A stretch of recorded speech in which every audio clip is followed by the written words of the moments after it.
मुझे मेरी किसी दोस्त ने बताया था आयशा की एज 9 साल की थी जब उनकी शादी हुई थी, और ये बात मुझे 12-13 साल में पता चली थी। और अगर मैं 12-13 साल में अपने पीछे 4 साल की एज देखती, 9 साल की एज में मुझे कोई अकल नहीं थी, मुझे कोई पता नहीं था लाइफ क्या है, मुझे ये पता नहीं था पढ़ाई करनी है नहीं करनी, क्या बनना है, लाइफ के गोल्स क्या होते हैं, इवन के सेंट क्या होता है, मुझे कुछ नहीं पता था। मेरे साथ कुछ कोई करना चाहता है, मुझे आगे से रिएक्शन क्या देना है, क्या मुझे करने देना चाहिए या मुझे उसको रोकना चाहिए, मतलब ये चीज़ें पता होती ही नहीं है। इट्स नॉट पॉसिबल कि उस एज में आपको पता हो कि आपने करना क्या है। अच्छा, अभी तो मैं 13 की हूँ, तो मुझे इतना बुरा लग रहा है कि अगर मेरे साथ 54 नहीं 13 की जो वो स्टोरी बता रही हूँ कि मुझे कैसे पता चला कि ये सब झोल है।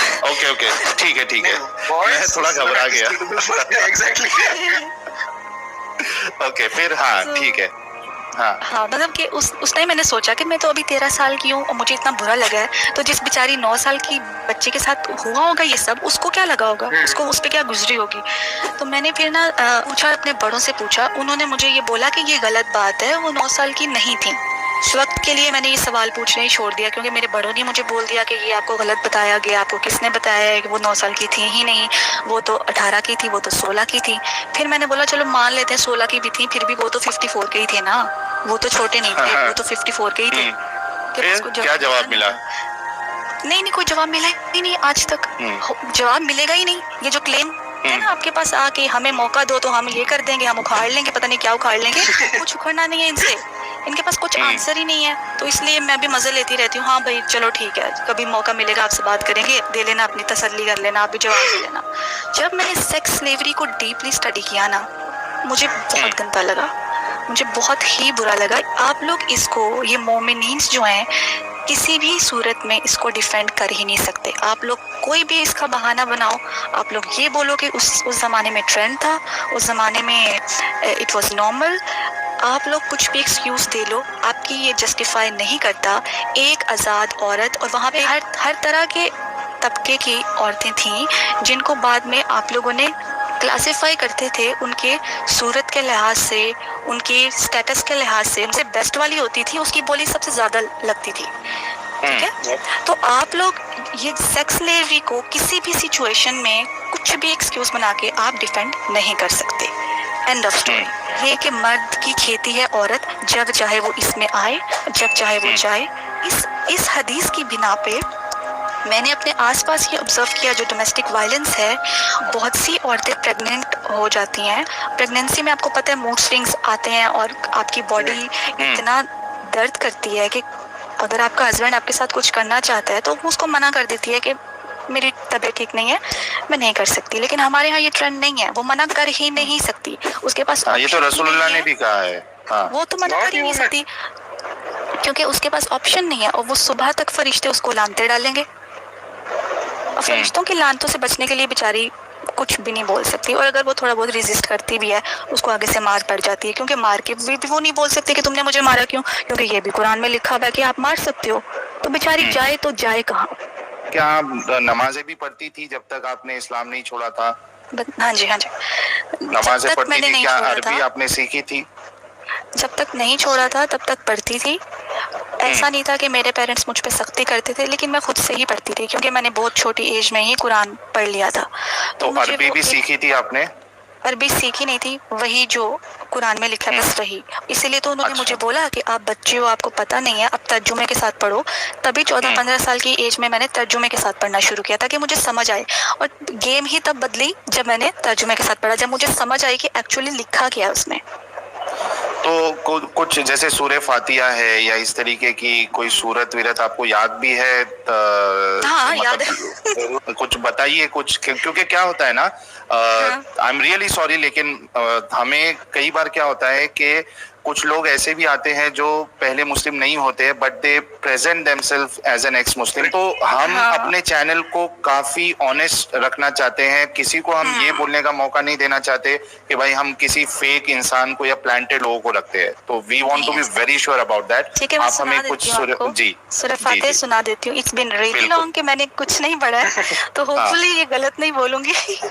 जी। अच्छा ठीक है। अल्हम्दुलिल्लाहि रब्बिल आलमीन, सॉरी बिस्मिल्लाह तो पढ़ी नहीं, बिस्मिल्लाहिर्रहमानिर्रहीम। जी। अल्हम्दुलिल्लाह रब्बिल आलमीन अर्रहमानिर रहीम मालिकी यौमिद्दीन इय्याका नअबुदु व इय्याका नस्तईन इहदिनस सिरातल मुस्तकीम सिरातल लज़ीना अनअमता अलैहिम गैरिल मग़ज़ूबि अलैहिम वलद्दालिन आमीन। आमीन। बिस्मिल्लाह तो पढ़ लिया आपने, आऊज़ु बिल्लाह नहीं पढ़ा आपने। सॉरी फिर से नहीं पढ़ सकती, बहुत लंबी थी।